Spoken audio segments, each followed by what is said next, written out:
It's bright here. Yeah? Yahweh, you have a decision to make. What decision? Are you going to leave your creation to its own devices, or are you going to interact with it? I definitely want to interact with it. You didn't even hesitate to answer. So? So, you already know how you intend to interact, don't you? Yeah, I've got a plan. Such a thing is not to be taken lightly, Yahweh. Do you plan to reveal your true nature to your creation? Of course. How will you do that? I'm gonna do it over there. Come, let's take a closer look, shall we?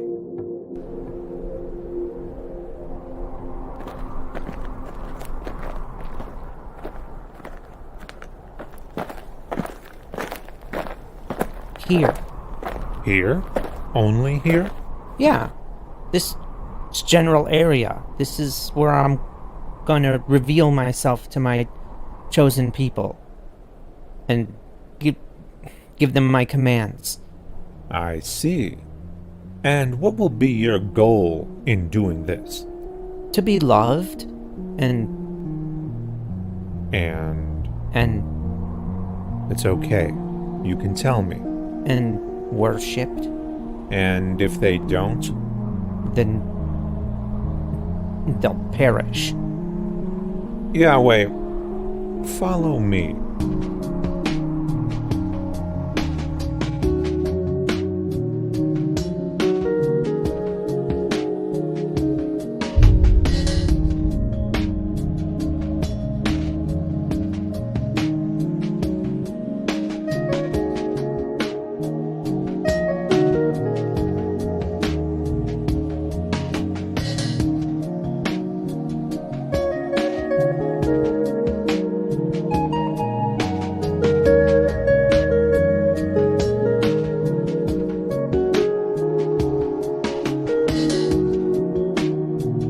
This general area, from the Tigris in the east to the Mediterranean in the west, and from Mount Ararat in the north to the Nile in the south, this tiny section of your creation will encompass the entirety of your interactions, recorded within your sacred texts. Tiny? This is a rather significant portion of land, if you ask me. Oh, it surely is, Yahweh, but this is hardly the extent of your creation. While you involve yourself with the traditions and politics of this little area of the world, the rest of the planet will continue in its many diverse ways without your interactions. They will develop their own religions and cultures, many of which will conflict with the ones you grace. From the many tribes of Africa to the Celts of Europe and to the rest of Asia, Buddhists and Hindus of China and India, vast land masses populated by billions of people. You will not interact with them. What of Indonesia and Australia? Across vast oceans, the tribes of North America will be ignorant of your earthly interventions, as will the Aztecs and Mayans of Central America and the Incas of South America. Entire continents of your creation inhabited by countless generations who will know nothing of your dire message.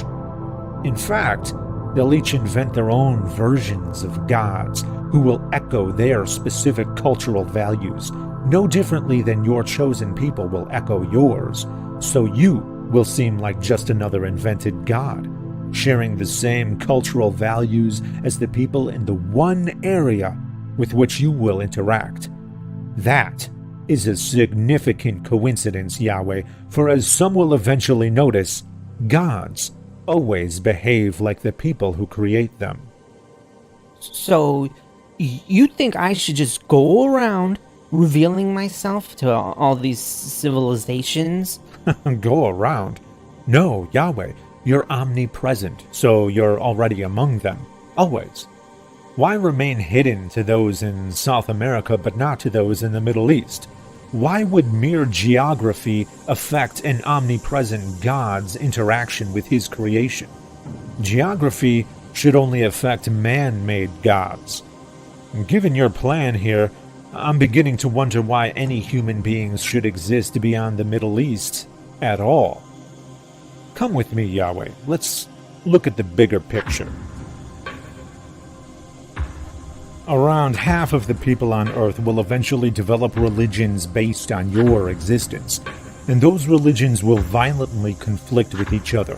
Whether they believe the Earth is the place you sent your one and only son to be sacrificed, or that Muhammad was your prophet, or that the Jews are your chosen people, it's all about Earth. But look around. There are other planets here, revolving around this star. And this star, this massive object that's 1.3 million times larger than the Earth, is actually microscopic compared to the rest of the galaxy, which has hundreds of billions of stars, with systems of planets also numbering in the hundreds of billions, of which at least 8.8 billion are Earth-sized and inhabitable zones. Now, we could cross this galaxy if we traveled at light speed for 100,000 years. Yet even this incomprehensibly massive galaxy is microscopic, because there are hundreds of billions of galaxies. Try to wrap your mind around that. There's roughly 7.5 quintillion grains of sand on Earth, in every ocean, beach, and desert combined, yet there's octillions of stars in the universe. You knew that, though, because you're omnipresent, which means you're simultaneously amongst each and every one of those octillions of stars and all their systems of planets. And of all those many worlds, you're going to send your one and only son to a tiny area on one planet. Or have Muhammad convey your message there, or declare that the Jews there are your chosen people. You're going to do everything on that little area of land and have the few primitive bipedal organisms who happen to live there write down conflicting accounts about it on little pieces of parchment, so that it can be shared and fought over with other primitive bipedal organisms on a single world amongst octillions.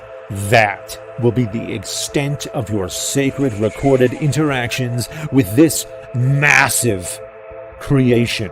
Tell me, Yahweh, why have you decided to limit yourself this way? Because I wanted it to be a clockwork universe.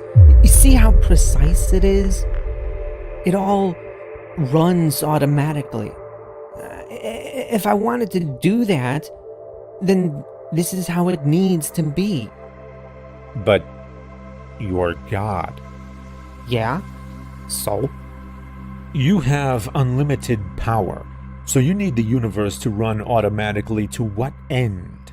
You don't need to concentrate, you don't need to conserve energy, you don't need to devote time or resources elsewhere because you have unlimited time, unlimited resources. Yahweh, one day, people will be able to look beyond Earth. And where once they thought they'd find you, instead they're going to find countless other worlds and stars and galaxies. They're going to find a clockwork universe, automatic, running and dying, all on its own, according to the laws of nature, without requiring an omnipresent, omniscient, omnipotent, omnibenevolent, spaceless, timeless, supernatural being to run anything. But they're going to ask who created those finely tuned laws of nature. The design of the universe itself will be the evidence of my existence and nature. Will it? The question of fine-tuning will be inevitable, indeed, because each and every unknown that was attributed to your doing will eventually be discovered to be nature's doing. The question itself, however, will lead to an infinite regress. Why would you need to finely tune the laws of nature unless you are being restricted by some other laws beyond your control? And who created the laws that govern the necessity for God to fine-tune the laws of nature? If these laws dictated the nature of your creation, then how could you be called omnipotent? How could you be called God, if your creation could only be created in one kind of way? If the laws of nature could only be one kind of way to permit life, and if the universe runs all on its own, then what does it need with a god? Because if that's the case, then you didn't actually design anything. You merely followed a set of instructions. Whose instructions? The presence of an all-powerful God doesn't explain anything at all. In your current state, I'm afraid you are ridiculously superfluous. Okay. Then, what would be a better way to fulfill my plan? I don't think you really want to hear the answer to that. I do. Just tell me. First, treat people equally.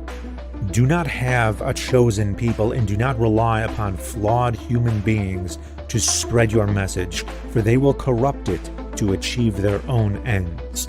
Instead, you yourself should convey your message to everyone in your creation equally, with consideration to their unique standards across all 7 continents on Earth and everywhere on every other planet with intelligent life. That way, there could be no misunderstanding or deception regarding your message. Do not attempt to convince or coerce people to love you through rewards or punishments. It's not real love if it's not born of one's own volition. Do not make a clockwork universe. Create a universe that demands your presence and interaction in order to run, so that it will make absolutely no sense unless you are there to run it as an integral cog in the machine. That way, when people say the universe, they will not see an automatic universe like it is now, running and dying all on its own. They'll see a universe in which you are completely inextricable and undeniable. And if I just keep the universe the way it is? This is the incomprehensibly vast and indifferent universe that is exactly what we would expect to see if left to its own devices, ungoverned by any gods. And the many religions of Earth are exactly what we would expect to see of humans who utilized invented gods to achieve their own human ends. If you truly cared to commune with your creation, then you've gone about it in the exact opposite of the way you should have. Curious, isn't it, God? God?